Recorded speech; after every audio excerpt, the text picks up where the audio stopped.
Hello and welcome to another episode of the Choose Strong podcast. I am your host, Sally McRae. Thank you so much for being here. I am very excited about our guest today.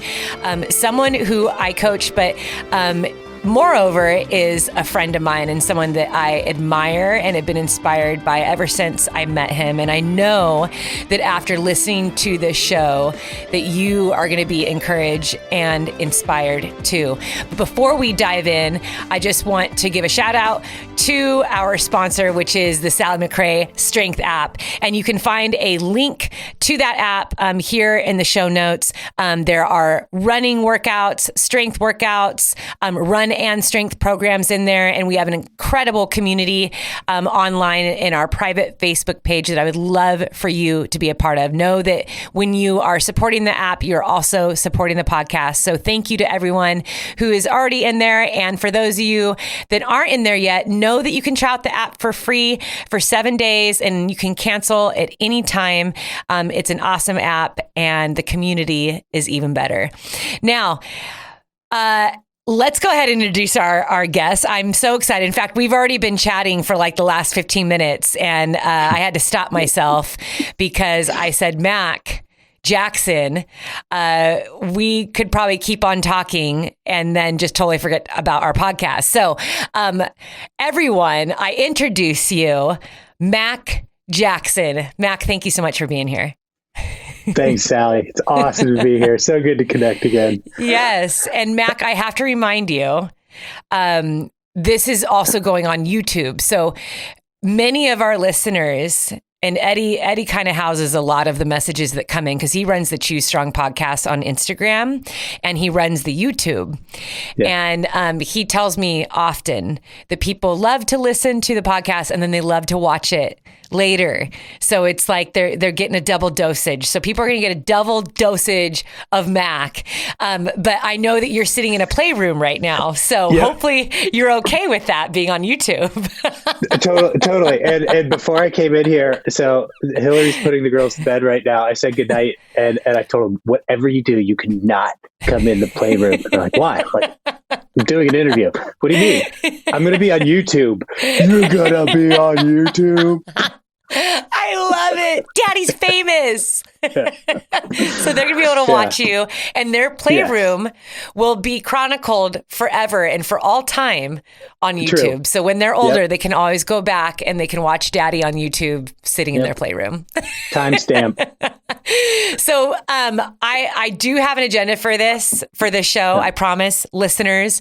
There are a lot of things and reasons as to why I wanted Mac on this show. Now, I had the great pleasure and blessing to be able to coach him to several PRs. I mean, it is amazing what you did in such a short amount of time. Now, I do not do my private roster coaching anymore. We're really focused just on the app. So it was a very sad day when I had to say goodbye to Mac, but I know that Mac will always be a friend and someone that I will be following and looking up to. Mac, you are in Florida now. I know that's not where you were born and raised, but I want to just give a quick background to who you are. You are a father of 3. You have 2 daughters and a son. How old are they? How are your kiddos? 7, 5, and 2. Okay. So Mac, can we all agree to our listeners who are also parents, this is a busy season for you. Yeah. I'm in the weeds. Yeah. And it's different every week. I mean, you never know the surprises that you're going to encounter when your children are reaching these ages. So, and then you're working full time as well, right? Yeah. Yeah. Okay. So give us a little bit of background. Mac, what do you do for a living? Tell us a little bit about your athletic background and how that kind of led you to ultra running. So take the stage, my friend. Yeah, sure. So I work in education. I always have cut my teeth as an English teacher and now I'm more on the admin side and have been for the last, 6 or 7 years. Like you said, presently in Florida, I am slowly getting used to calling myself a Floridian. And for years and years, I was always a 4 season states kind of person. I was New England for most of my life, Colorado a little bit. But most recently, before we moved here, about the last 7 years prior, just outside of Boston. So I had Comm Ave like right out my backyard, and sort of the Heartbreak Hill and all of that. But my background is, at least athletically, not dissimilar to yours. I was always a team sports person. Soccer really was my number one through high school. I went to college to play soccer. Interestingly, I ended up also joining the lacrosse team while I was there my freshman year. And Wow. it was lacrosse that I ended up playing all 4 years of, at a small sort of liberal arts New England school. So always team sports. The irony is I can't say that I loved running at that stage in my life. I did it as I saw it as like a means to an end. Mm-hmm. I have to do it to train, to be a good athlete. But I didn't run for the sake of running. That would come later. We'll get to that in a little bit. But yeah, I mean, that's sort of a quick 30-second bio background. Mm-hmm. So we started out with soccer and biking too. Did you do a little bit of biking? Yeah. And definitely in Colorado, when I was out there, that was sort of post-college for a couple of years, sort of classic post-college playground out in the woods, in the mountains. Loved it, did it for about 2 years, and then sort of realized I need to shift gears a little bit, or else I'm going to be sort of spinning my wheels for forever. So I grew up a little bit. I guess is what I'm saying. And I think too, which is good for listeners. We do have a lot of listeners that like to run, and people that like to train. I remember the first time that as a coach, I interviewed you. Once I knew that you were a college athlete, I was like, okay, this is, his training plan is going to be a little bit different. So for people that are listening, your training age, different from your biological age, is really important, especially the level at which you trained. And, so the more that I got to know you, Mac, I was like, okay, so this guy knows how to train. Like, this guy knows how to commit to something. I know he's going to be competitive. Most every college athlete that I've ever worked with, they have a very strong competitive side to them. So you were very fun to coach, because I was like, it was never like, how do I motivate Mac to train? Like, that was never that. It was always like, okay, we got to pull back, dude. Yeah. Well, I think for the longest time, right before we crossed paths, it was that competitive side of me, or that training piece. It was just dormant, right? Like there was this void in my life, sort of post college and beyond, and then get to the other side of my background soon enough. But and then fatherhood and all of that. It was just under the surface. It needed to come out. Yes. And I think that is very, very relatable, because I know, for people listening, sometimes we do talk about, oh yeah, back in our college days or back in my high school days when I used to do this. And it's like, hey, you can still do that. And that might get a chuckle out of people, but it's like, that's still you. Like, that's still there. You still know how to do that. Like, getting back in shape is, it can be a painful process to a degree, but it's like everything takes commitment, discipline, and consistency. And when you start to chip away, you'll be amazed at what comes back out, which we're going to get to in a little bit, because you've had a heck of the last 12 months have been pretty incredible for you.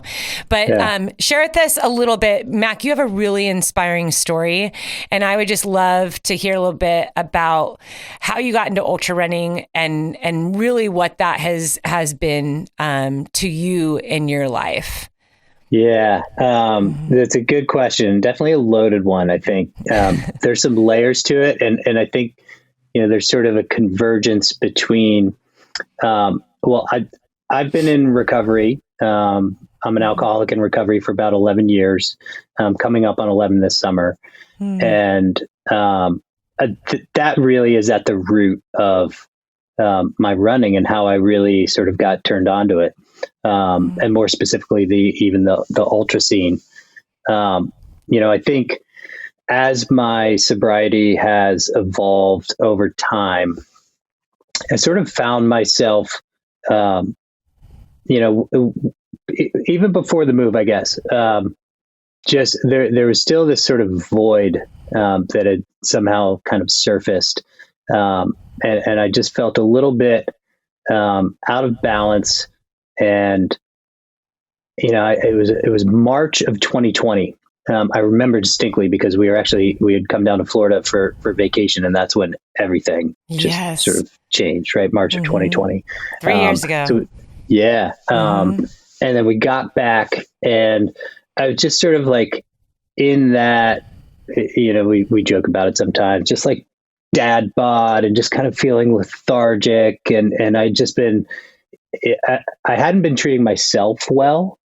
I'd certainly put my kids first, my family first, my wife first, but I hadn't really been taking care of me. And it was Hillary, my wife, who we got home, and she'd been on the Peloton for months and months at that point. She's like, why don't you hop on the bike? So I did. And then I did again. And then the next thing I know, I'm going out for a run. I think the first 2-mile run I did, it felt like I had run an ultra the next day. My quads were just hammered. After 2 miles. Yeah, after 2 miles. 2 miles. After 2 miles. I love hearing this. Former college athlete, right? Yep. Like that's real right there, Mac. That's real. Yeah. And then I just remember, slowly but surely, then it was a 5K, and then it was a 10K. Actually, it was a failed 10K. I was just going out I was like, I'm going to run 10K, and then tweaked my knee and then toned it back, then got that 10K, and it just kept slowly and slowly building. And somewhere not too long after that, I found you, right? And I had sort of realized, I think I made some of the mistakes that a lot of new runners do, right? And that's like, if some is good, more is better, and more and more and more and more, right? And that's when, sort of tweaked my knee. I realized that I just need to start training smarter, not harder. And there's one thing that like I will emphatically say is I just think more adults need coaches in their lives for something, right? Like not, it could be running, it could be anything, right? I think a guide. A guide. Yeah. We finish, we get through college, and then, if you're an athlete, and then all of a sudden it just stops, and our growth doesn't stop, right? There's no reason like we shouldn't still seek out mentorship, guides. So anyway, so that all of that sort of led me to you, and I shared very early on, I think, sort of how my sobriety is connected to my running. And there are a lot of common threads, right? Especially within the ultra community. And I think first and foremost, you can't go through an extreme effort like that, or really big effort, without help, right? And I love that. And part of my sobriety and part of my recovery is that there is a power greater than myself, right? And for me, that is community, right? That's how I define that power. And for everyone, it's different. But for me, it is community, right? The ultra community is so strong and so supportive. Yes. It's not like a road race. You're not looking at splits and, passing someone like, good luck. You're stopping to help. Right. And that's everything to me. And the other sort of big piece to it as well is that, my life is about the process and progress, and it's never perfection, right? There is no perfect day. As a dad, as an employee, as a runner, it's just all about process and progress. And that's the same thing. I love that process and progress, Mac, because I think when you are focused more on progress and the process, you're also not afraid of the inevitable setbacks, challenges, and failures. Yeah. When you try to pursue perfection, you're literally also afraid of failing. You're afraid of being imperfect. You're afraid of not being able to meet that perfection. But wow, the process, I love that. That's That's really powerful. Yeah. And, Sally, you just touched on something too, like that fear of failure. For the longest time when I was in active addiction, like that was so crippling for me, right? That really was at the root of everything for me, and the reason why I drank, and the reason why I couldn't stop drinking was that fear, right? It's all about fear, the fear of people finding out that I was a fraud, right? That I wasn't actually who I appeared to be on the outside. That I knew the inside of me. It was an addict's thinking for sure. And I think one of the things that has come out in my running journey is that fear is gone. Right. And that, it's just totally shifted. And it's as powerful now, 10 plus years later, maybe even more so than even those early days, hitting that mile or hitting that 1 year anniversary or that 2 year anniversary in my early recovery. It's just like, it's unlocking a whole nother level. It's just so cool. I love it. That's really powerful. I know that the fear of failure is a very common fear. I mean, it's probably one of the top 3 reasons why people don't try or go after things that deep down they really want to. Because failing, or just, risking that chance that someone's going to say something hurtful or criticize you or judge you or make you feel worse about yourself. A lot of times our worst critic, though, is ourself. I mean, as humans, we tend to be so self-focused that, a lot of times we think all these people are going to say this. And then when it comes down to it, it's like, we're all thinking the same thing. We're all thinking about ourselves. And so being able to overcome fear, it's so common, but it's hard. There's a lot of fear is a form of respect, but also a way that we are paralyzed from doing and living the life that we're capable of. Yeah. So, and I think living the best life, like as a father, right. And as a spouse too, like I need to keep my side of the street clean so I can care for others. So I need to do the work on myself, and that's been the case since I've been in sobriety too. Right. Like really my sobriety is the number one priority in my life, if you really boil it down. Because without it, I can't be all of those things that I need to be, that I want to be. Thank you for sharing that, because I know that you've been through a lot on that journey. I know that's not easy, and hats off to your wife too, because I mean that's you're side by side in all of those transitions and all of those seasons. Yeah, she is incredible. I mean, and she is the rock, really. I mean, she's been there at my worst, stuck through it all. I to this day, sometimes I can't believe that she did. But we're here now. Like if I had a peek behind the curtain 11 years ago to where my life is now, with 3 beautiful children and a steady job, right? Like even just something like that. There's no way I could, let alone like go run 100 miles. Like no, wouldn't even compute. So I love it. Yeah. And it's knowing, I think that's your story is just another way that you're going to bring people hope too, because, you never know who's listening. It could even be in a few years who hears this podcast. When you feel stuck, when you feel addicted to anything, really, it's hard to see the light at the end of the tunnel, or think that you're able to get out of that place that you're in. And, you're definitely an example of that. So thank you. Yeah. Well, I'm very fortunate. Yeah. Thank you.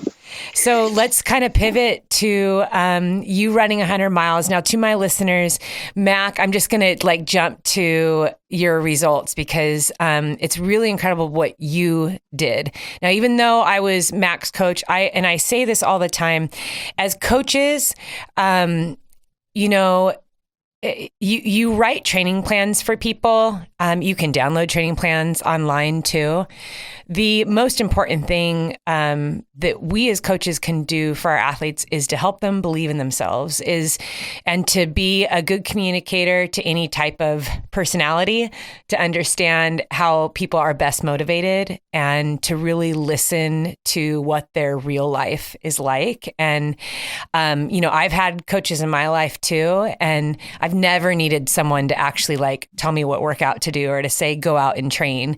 Like you, Mac, I was a college athlete as well. And so I think when I talk about your accomplishments and what you've done in the last 12 months, that is in no way because of me. I mean, I got a front row seat to all the things that you're doing, but I need to highlight the fact that when you commit yourself to a goal and you show up for it, and you discipline yourself and you try your best to get the training in no matter what it looks like, great things happen. And Mac ran his first 100 on, I mean, it just is, it's mind blowing to me. He placed in the top 5 and ran a sub 20 hour in his first 100. So that's like elite level status, what you did in such a short amount of time too, because you haven't been an ultra runner for very long. So let's kind of chat a little bit about your initial step into the ultra world, what your goals and your expectations were. People are going to love this. Yeah. Well, gosh, man, it's so fun. I wonder what my initial goals were. Because I was actually, before we got on this, I was looking back I wrote you an email after my first race at 50K. Mm-hmm. And it was like a race recap, right? And I was reading through it. I was like, oh my gosh, I'm so green. I'm like such a rookie. And I still am. Right? Like, I still am. But even like, because that wasn't that long ago. No, it was like 11 months ago. I know. So again, Mac has now been doing this for years and years. Very short amount of time. Yeah. But we did a lot of training sort of leading up to that first 50K. In fact, like that whole move to Florida wasn't even like on the radar when we first started training. So we did a lot of work, and then there was the Florida shift, and we're going to run Miami Marathon, and COVID got in the way of that. I think my goals they're always shifting, right? And they're fluid. So, I think every time there is a race or a life event or something, it's an opportunity for me to sort of assess, like, is everything sort of aligned the way that it should be? Is everything in balance the way that it should be? But I think, at face value, initially it was, well, I want to run an ultra marathon, right? Like that's, I had seen, I've gone down the YouTube rabbit hole. I'd seen the Billy Yang, Western Time with you, right? Finding ultra was also another sort of big sort of selling point for me, because there's a lot of kind of my story threaded into that too. So it's like, I want that. And that's sort of part of, the attraction of Alcoholics Anonymous is, it's exactly that. It's an attraction, is you see something that someone else has, and it's like, I want that. It's not a promotion. It's really, I aspire to be that way. So, I think early on it was, I want to see what this ultra marathon thing is all about, and see how far I can go with it. And I think to an extent it still is that, because I don't know, I have some big goals, but, I don't know how long, what that path is going to be like to get there. So, but I think it was, a fairly natural progression, at least in my estimation, from that 50K. Then we threw in a little less than 50 miles, 45 miles or training run. And then we got to the 100. But yeah, that 100 went well. So he took a couple steps into the ultra world and then dove headfirst into a 100-mile race. Now, I have to point out though, because it's really important for our listeners to hear. And I get messages often, Mac, from people that say, "Hey, listen, like I'm working full time. I have 4 kids and I'm just doing my best to try to fit the training in."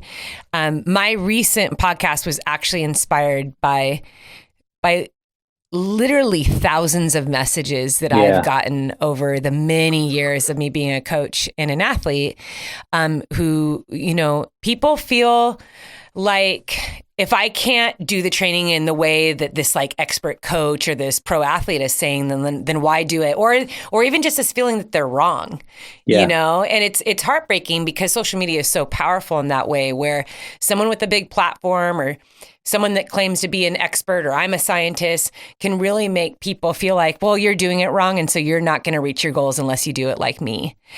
And anyone that has ever been my athlete on my roster knows I do not coach that way. Every person gets a very specific way of training. But what I like to highlight is not the way that I put out the training, but really the athlete who is actually living their life in a very real way and doing their best to put the training in. And then I'd say that the majority of the people that I have coached have set PRs, have done mind-blowing things. And it's just because they just committed and they were happy. Like you were living your life as true as you possibly could. Mac, I don't know how many times, you brought up your family in emails and interactions. It's like that was the most important thing to you. So if you can just kind of share a little bit about that, because moving out of state is insanely stressful with little kids, having a new job, and you were also training for all of these ultras all in a really short amount of time, and not half marathons. Like you were doing some long races, ultimately 100. Yeah. Well, from the get-go, it's always been about like, how can I, if I'm going to bring this into my life, how can I make it fit what's already there and what's already a priority, right? And I'll be honest, like I'll just say it, I don't get as much sleep as I should, right? If there were a couple extra hours in the day, everything would be peachy. But relatable. But I can do that, right? Like, and that works for me. For a while now, I've been sort of an early riser. And so I do it, and that's the way it works. Even the long runs on weekends, I'll get up a little bit earlier, right? So when I get back, kids are just waking up. I start making pancakes. I love it. And that's really important to me, that it doesn't take away from our time. And Hillary's great too, because she is very much my barometer. And because we can all lose sight sometimes of sort of where we are, as far as keeping things balanced in our lives. And so I'll give you an example. Like I'll get up early, I'll train, go through the workday, come home, do all of that, and then if I try to tap out, like when the kids are tapping out and go to bed super early, that sounds great in theory, but after a while, it's like, well, where's that time with your spouse? Totally. Right? So, and she's really great at helping me just kind of recognize all of those pieces. Because I do, like, when I'm into something, I go hard at it. So I think it's important to have somebody just help you make sure everything's aligned. So, I think I found you, and I think a big part of that attraction and ultimately asking if you coach me was because everything that you just said came through in your approach when I was sort of doing a little research out there. There is nothing perfect, right? And everything I do is probably at about 80%, especially when you have young kids, and 80% is a good day, right? So I think you're very, it was helpful in reassuring and confidence building to know, like, I might not get every workout in, right? I'm going to try, or I might not get an hour in, but maybe I'll get 20 minutes in. And that was important in my growth, as I think my mental growth as much as my sort of physical development as a runner. Absolutely. I think when people are approaching a training plan, especially even when they have a coach, I've been coaching for a long time. You always have people that are like almost afraid if they miss a workout because I have a coach now. They're going to be mad if I miss a workout, or they're going to be disappointed in me. And it's this, we kind of grown up that way because you have teachers that are disappointing. You have sports coaches that are disappointing, or your parents. And this idea of disappointing or coming up short, it actually scares people away from getting a coach in the first place. But there has to come a point in our life where we don't do things to be approved by people, and we don't do things to be perfect. We show up to give our best, but it's so important that we know that living a life that's real means that you're not going to hit every workout perfectly because you're not perfect. And I think I've often said something is better than nothing. And something could be, you're supposed to do an hour strength today, but give me 3 1-minute planks. Let's do some push-ups. You can do all that right next to your bed. And it isn't even that like there's this amazing benefit that comes from 5 minutes of body weight, strength in those 5 minutes. But what you're telling your brain is, I did something. And it then encourages you to keep on going. And I think that, Mac, you did that so wonderfully. One of my favorite training sessions that you had, you sent me pictures. You were running like waist deep through. It was unreal. It was like this 30-mile run. You're like, I have to get it done. I have to get it done. But there was like alligators where you're running. Can you explain to people this run? Because I couldn't believe it. I was showing Eddie the pictures and reading him your text. I'm like, Mac is crazy and he's going to crush his 100. Because if this is his mindset in going into this one training run, this guy is not going to give up on, he's not DNFing. So that was my final big run before the long haul 100, right? It was the last one before we started to taper. And it was in this state park down here, Jonathan Dickinson. And it's just gorgeous. It's a side of Florida that people just don't see when they come here. They just flock to the coast, they get on the boats, right? But there is some wild country here. So it's everything from sugar sand, right? And you and you've had plenty of experience through me with sugar sand, to swamp, right? And sort of grassland and palmettos and hammocks and cypress groves and everything in between. And typically, it's wet too. So invariably, when you're running out there, you just have to cross water, and you get used to it. If you haven't been here and you were to stick someone out there in the middle, of JD, I would not want to run there. No, you wouldn't. Don't want to run there. I was not jealous of you for one. There was zero FOMO, Mac. No FOMO. There was one run in, one close encounter with a water moccasin. That's scary. Those things aren't nice. No, they're not. I don't mind snakes. Water moccasins are a whole separate breed. I do mind those because they can be aggressive. But yeah, it was. Look, I went to do that run because I knew mentally it was going to be really challenging. It was warm that day. It was humid, and I just knew if I banged that one out. And I think that was a week that we had a big one that day, and then followed it with like a 15 or something on. It was a back-to-back. The next day. Yeah, it was a back-to-back. I wanted to pulverize you and be like, this is a little intro. I did the 15 on a tread, and it was like, like your Strava effort. It was like 10. It was like nothing compared to the one before was like 400. They're like, what you did yesterday, nothing can compare. Yeah. Nice shakeout. Yeah. But yeah, that you're right though. That was it. That after that, I was like, I'm going to do this. I'm going to nail this race. Well, that's just one example of how you train. I think one of the important elements to having a successful training plan is being aware of your schedule and planning. And I've only had a handful of athletes that are as good as planners as you. So you'd be like, hey, in 2 weeks, I have a work trip, or I'm going to visit my parents. And so I'll have these 3 days where I can do this. And I'm like, man, that's so good.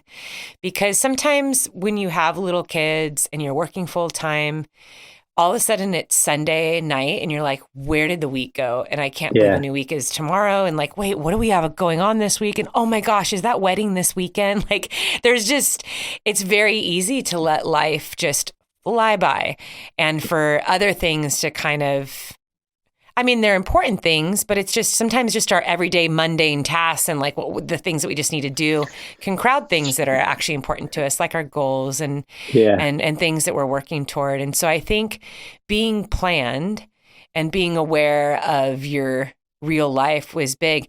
You had several times the family was getting sick too. And I was like, dude, Matt can't cut a break. And so I remember just this getting this sense at times too, that you're like, dude, I'm losing out on training. Like I'm on my way to take the kids to the doctor. Like I remember that a couple times, like I got the kids in the car with me and I'm like, oh my gosh. But having to refocus and pivot and be flexible in all those situations, I mean, that attributes to a successful 100 as well.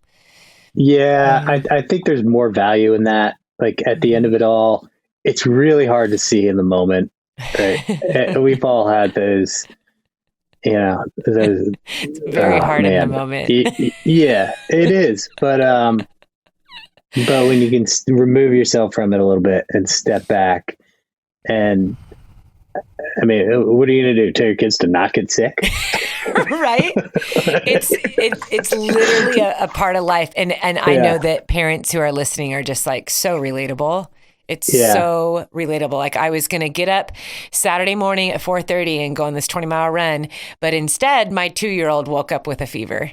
So I'm staying home for the next 2 days with that. And it's hard at moments. I mean, it's okay to be bummed out about that. It's not anything to be ashamed of. It's like, but that's real life for every parent. So how do you overcome that kind of setback in your training? So what does the next, few days look like? What are the next 5 days? And I think that what's important for everyone listening is knowing that sometimes those setbacks are like what you need. Yeah. Sometimes it's like those extra couple days off, like you come back with a vengeance and you've had like the best tempo run or the best hill repeat or best long run that you've had in a while. You're like, oh, that extra rest is just what I needed. Yeah. Well, I mentioned Miami Marathon. Remember, it was the Friday, the day before I was supposed to go down and get my bib. And that's the day kid number 2, Stella, she tested positive for COVID. So I couldn't go to Miami, couldn't go to the expo, get my bib, all that. And I was I had dropped down to the half at that point because I think I had some sickness as well.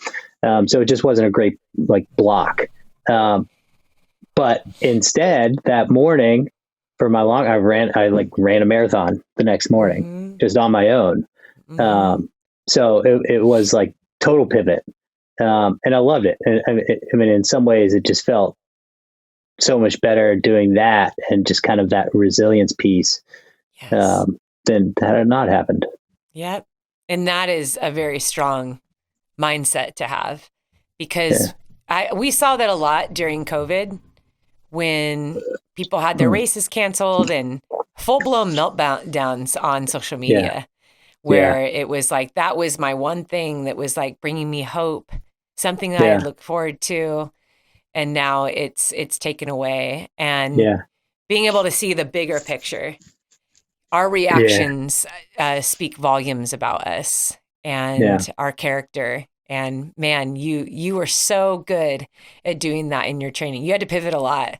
So, which leads me to, this is a great introduction to your very successful, incredible 100-miler, which this is like amazing too, because I'm trying to think how many times I texted you during your race, or was it? Yeah, it was during your race. Oh yeah. It was amazing. You had like a front row seat. It was so good. Because like I an knew F1 race car driver. You're like in my ear. Yeah. Yes, that's right. I was sending you audio messages. Yes. Yeah.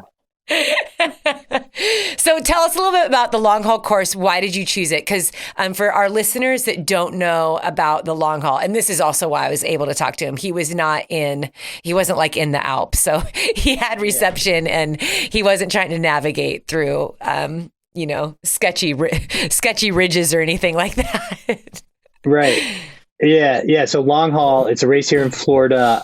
It's definitely one of the bigger ones for, a trail race, for a 100-mile race. And it takes place in January. It's in Land O'Lakes, like the butter. Yeah, I was just going to say that. Specifically in Cypress Creek Preserve. It's actually moving next year to a better park and a better track. Everyone's in agreement on that. But anyway, so the course is unique in that it's a loop, but it's even more complicated than that. So it's a 10-mile, one loop is 10 miles, but within that loop, right, it's 3 out and backs. So there's a hub that was sort of like, their central spot, and that's where one aid station was, and everyone's camps, and my camp, we were all there in the hub. And then you would do this out and back, out and back, out and back. And that was 10 miles. So it's a great first time 100 race for a couple of reasons. One, it's flat.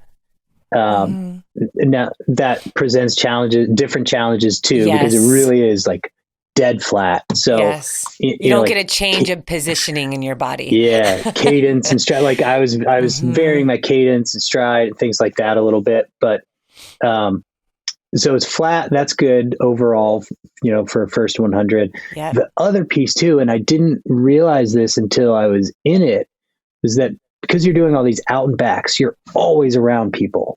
Right? And so when you're kind of deer in the headlights the first time, that's really, really cool. And so you're always passing people. You're never far from an aid station, which you have to be careful about, because it happens so frequently that those minutes can rack up if I stop for too long. But it was, it was a beautiful day. It was actually really cold for Florida. And at some points I would say cold for just about anywhere, because it actually dipped. The feels like was below freezing, dipped into the 20s by the end of the race, which is really unheard of for down here. So it's just a little bit north of Tampa. So it was, like you said, a good result. I had so much fun that day. You did amazing. I mean, I was refreshing the results constantly, and I was around my family. So Eddie and I were, we were talking about it. And then I know I was messaging in your ear, but it was just one of those things that as I saw you, because you were slowly like moving up in the field too. And I think it was your last loop. I think it was the last 10 miles, maybe the last 15 miles when it really started getting cold. Yeah. Would you say from 80 on? It was, 80 to 90 was a good loop for me. Okay. That's when I moved into 4th place. I made my last pass like around mile 81, 82.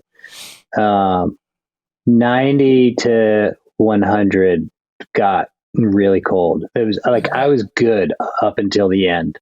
By the end, I had sort of burned through all my layers. They were all wet. So I didn't really have much left. I actually got to the furthest point. This is at like mile 96, maybe. The furthest point out on the second spur, and there was an aid station out there. stopped, had a little coffee, called my pacer, or my crew, who he had paced it like 15 miles or so with me. And he's not an ultra guy. He's more of like a sprint try guy. Okay. He was back. Yeah. So he's back at our camp asleep. He had set a timer. He's like, Mac is going to be coming back around the finish line and like, whatever. Set a timer. He was sleeping. Called him like, Chris, you need to grab my puffy. It's the only thing I have left, and start running, and I'll meet you in the woods. So he had already he changed out of his running clothes. He was in dry sweats and everything. So he comes running out. And that got me to the end. But that's cold. You must have been really cold because you have a handful of miles left, but I'll tell you what, when you're at the end of 100, your system's shot too. Yeah. So regulating your temperature when it is your system's just done. It's so tired of it's tired of digesting food. It's tired of processing liquid. It wants to go to sleep. Yeah. And staying warm is hard. And then when that temperature drops that much, good on you on having more layers, because I think that, a lot of runners, we've gotten caught up in races before where we're like, wow, I've been pulled out of a race. Before for being too cold. They couldn't warm me up in the Rockies. So you have a great crew guy to run back to you. How many miles did he have to end up running to bring you your jacket? He ended up running a couple miles out and back. Does he still give you a hard time for that? He always will. Gosh. Yeah, no. Now we're immortalizing him, so I made it up to him. No, but that was not supposed to be a layer. That was like post-race bedtime layer. Yeah. What you're going to cozy up into. Yeah. But I was really, really fortunate. We had a great game plan that we put together, and I executed it really well. So I think that we got all the way to that point before it got a little bit dicey. Let's talk about that. Actually, let's pause and talk about your game plan, your expectations, and then what it was like for you crossing that finish line. Yeah. So my expectations were, I had 3 goals, like an A, B, and C. And initially I'd sort of set them up inverse, and not the way they should have been. So what I settled on was my A goal was I want to run 100 miles. That's it. I want to finish a 100-mile race. That's my A goal. That's what I'm really here to do. Initially I had that as my C goal. And the more I thought about it, I'm like, no, that's backwards. So A goal was finish. B goal was sub 24, and C was, I think it was 20 or sub 22 maybe. And so those are my goals, right? And I knew A and probably B were right there. C, it was a stretch, as it should be, right? But could happen if everything lines up. The plan, because it's a flat race, everyone notoriously goes out too fast. And by everyone, sort of the front of the packers, they go out too fast. Every year that happens, and it ends up catching up with people pretty quickly. So I was going to let that first sort of 25 or so head out. I kind of had not necessarily my pace in mind, but sort of heart rate and zone in mind. And what was that? Because we were going to stay so good. Yeah, we were going to stay under 130 for the first 30 miles. It was a warm up, 30-mile warm up. Yeah, that's it. So, and then with the weather being as cold as it was, I was able to start running. I was able to go a little bit faster than I had even anticipated I would. And it was really crazy. My heart rate's just kind of there was not much drift throughout the entire day. Yeah, you were consistent. Stayed. It was amazing. You were just, Right. So I stayed So as it all kind of unfolded, we did that the first 30 miles. I felt great. I had really good nutrition plan. A lot of banana, a lot of real food, bananas, peanut butter pretzels, avocado sandwiches, peanut butter and jelly, all that. So good. I use Spring Energies a lot. Those didn't taste good early, like within the first 10 miles or so. It's like, I'm done with these. I'm not doing any, which had never happened that early. But those were out. So I was off the gels. I was on real food. And every time I came through, I took a bite, something. And we talked about this before, like just little bites. I'm not. And that was just at the 10 mile. You didn't eat at the other aid stations? No, I did. I did at, I ate at my camp, right, which was back at the hub. And then aid station 2 was out on the second spur. But my hub, my camp was actually right sort of at the beginning of the first spur. Okay. So I was going by there twice within a couple of miles. Right. That's nice. And so I could, at the very least, if I didn't need anything the first time, I could say, Chris, get X, Y, and Z ready for me. I'll be back in 25 minutes. Yeah. And so just a lot of steady, consistent eating. My hydration was a pretty consistent mix of electrolytes, water, and I started some liquid nutrition pretty early on. The Vitargo sort of. Oh yeah. Yeah. That stuff's great. Yeah. It's great. You got to shake it a long time though. Oh my goodness. Yes, you do. Yes, you do. It's thick. So, super thick. But once you get there, it's great. It's tasteless. Yeah. It's like water, and it's good calories. So I stay, doing all of that, just staying consistent. All of a sudden, just kind of started to tick up the ladder. So I think after the first 30, I was like 27 or 28, 28th place. And then, sort of each time through, Chris would start giving me updates between, mile 30 and mile 80 and just kind of kept climbing. And it's such a good way to run a race, I think, too. To make up ground and gain on people that way. It's so motivating and reinvigorating every time you kind of climb a little bit. It's great. Yeah. And let's talk a little bit about other things that you did in the race. Did you change shoes? No, didn't change shoes. I did change socks. Okay. Same shoes. I did change socks. I used, and so this was a curveball. I had a squirrel's nut butter for Happy Toes or something for my feet. But it was so damn cold. It was frozen. You can't, when it's that cold, it won't come out. Oh, it my won't gosh. come out. So that's crazy. Yes, but Desitin does. So, right. And if brilliant. anyone knows Desitin, right? Yep. It's usually parents of young children. Yes. So I had Desitin. I had put some Desitin on my feet. And that was it. My feet were fine after the race. That's awesome. No blisters? No blister. This is maybe great. one little one, but nothing. But no trouble. Like you didn't have feet trouble because I didn't have any feet trouble. That's awesome. I ran the first 10. I ran with a pack on because I didn't want to stop at all.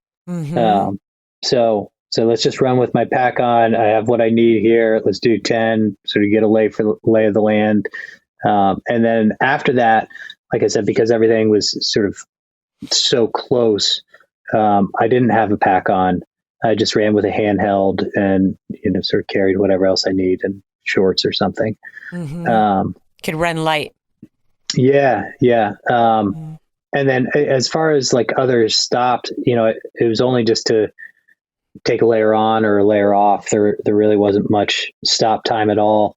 I was going to the bathroom maybe like once every every 10 miles or so I was peeing. Wow. And that felt really, really good. To know that, I was just hydrating well. Yeah. Body was processing everything. Yeah. Yeah. And, and I just kind of kept moving. I didn't stop. I didn't walk much at all, maybe 200 meters or so total walking. Wow. Just kind of kept plugging away.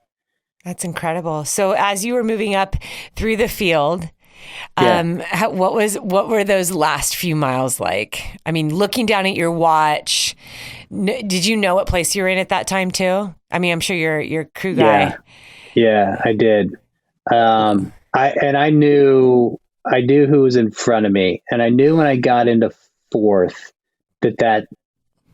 that's where I was. I mean, that was my ceiling. I was the other guys like were way out in front. I think the first place was 15 hours and something. But I know, I mean, I think the best moment for me, I moved into fourth, and like I said, everything's an out and back, right? So I move into fourth, I'm going out.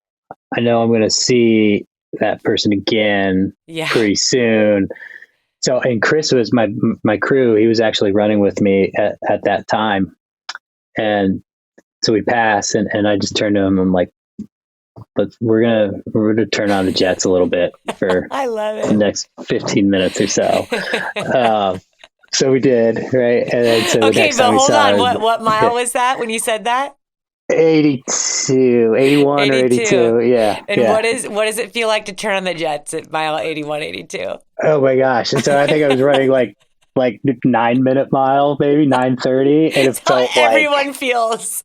Yeah. We're turning it on. Then they look at their Strava and they're like, I was not turning it on. That's literally my recovery pace.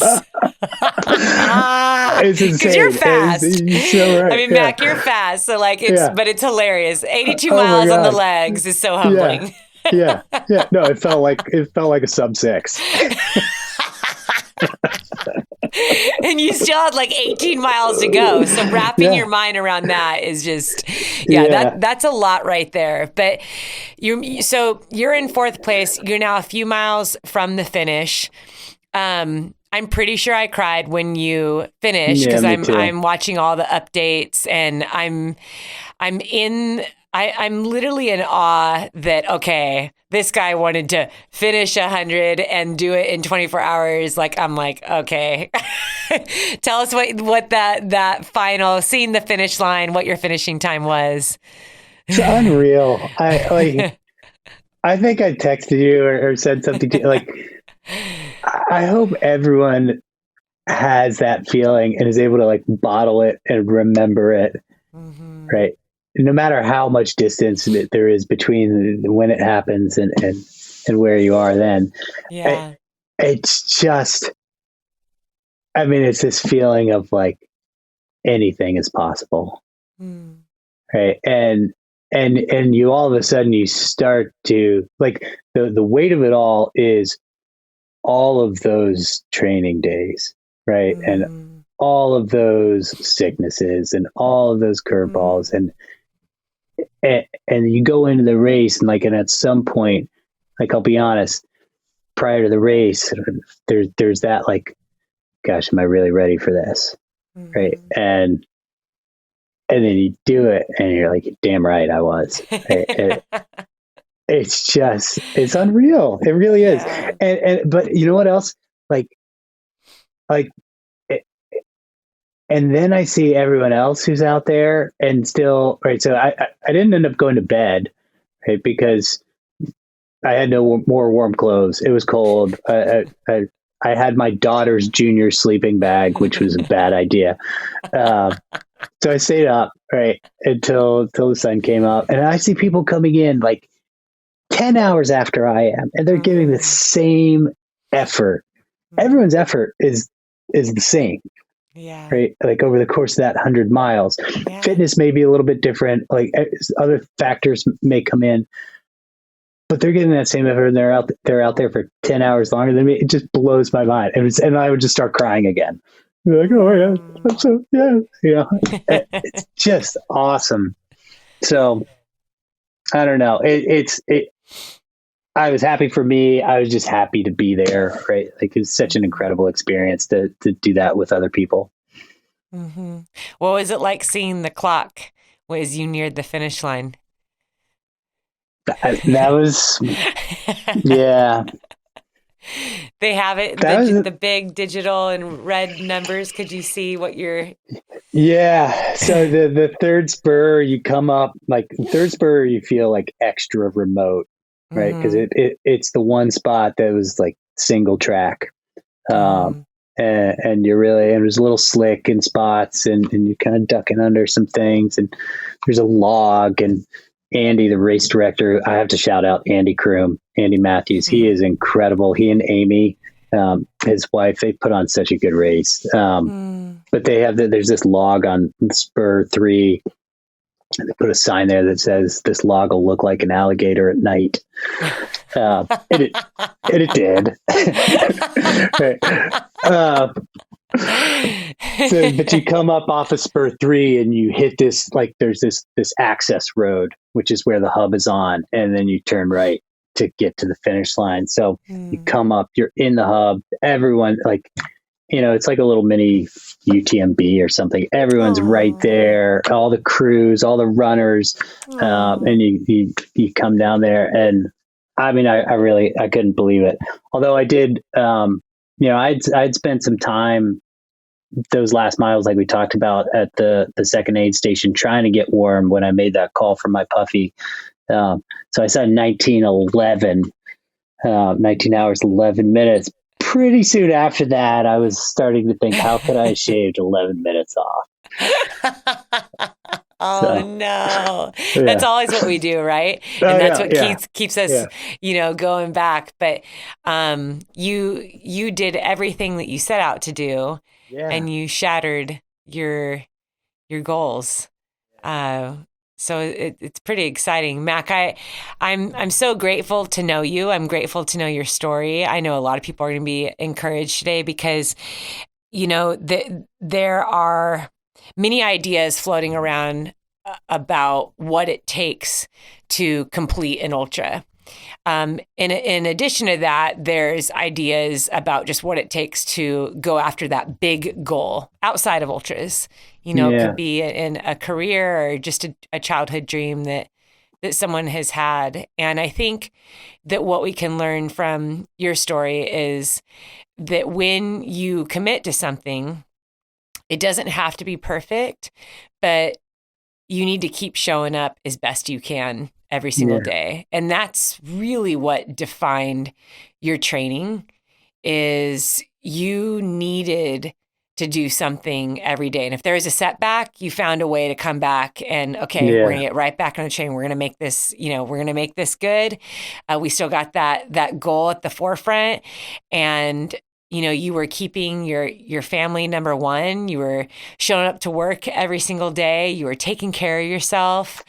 It really is amazing. And I'm so proud of you. I'm so proud of everything that you did and just the way that you have inspired me. So, thank you. Well, thank you. Anyone who's on the fence, go find a local race, right? Yeah, I think we spend so much time looking at all the big races, right? I'm on Instagram like everyone else, and we see Barclays or Western States or Hard Rock or whatever it is, right? Go find a local race and look who's there, and it's me. It's a bunch of other people you see every day, right? Yes. That just they put in the work. I love that, and I'm all about the local races too. Sometimes those are like the best ones. I've had some pretty incredible experiences at the local races. It doesn't have to be a big, like you were saying, doesn't have to be UTMB or, Hard Rock or Leadville. I don't know. There's something special about racing locally and with your running community. And I mean, how many friends you get out of those races too? People that you keep in touch with, and that's huge because that continues to snowball. That keeps you coming back to the trail. Yeah, without a doubt. Yeah. Yeah.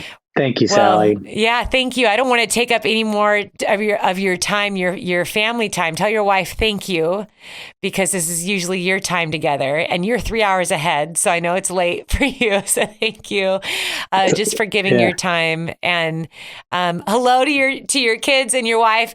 Yes, this is Daddy and Mac on YouTube. He did amazing, you guys.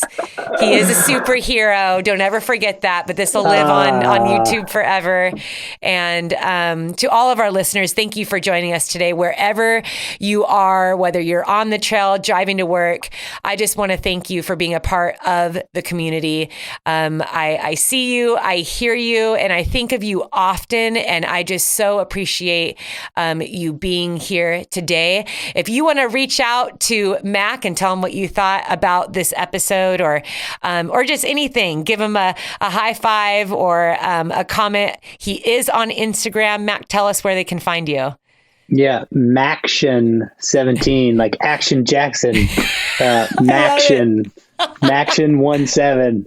Yeah. Well, I'm going to put your Instagram handle in the show notes. So know Cool. that you can just open up the caption to this podcast, and you're going to see Mac's Instagram handle there. So make sure you say hi to him. If you are in Florida, hit him up for a run or see him at one of his races. He loves to race. In fact, it is race week for Mac right now, which is another reason why we need to end this podcast. Mac, what do you have going on this weekend? Not a Florida race. Georgia death race. Georgia it's a mountain death race. Yeah. It is a big, hard mountain race, and I know that you're going to do great. You are a problem solver. You know how to be flexible. You know how to keep pushing, and you know how to get to a finish line. And I'm excited to track you this weekend. And for anyone else that's going to be at the Georgia Death Race, look for Mac. And Mac, thank you again for being here. And to all our listeners, keep choosing strong.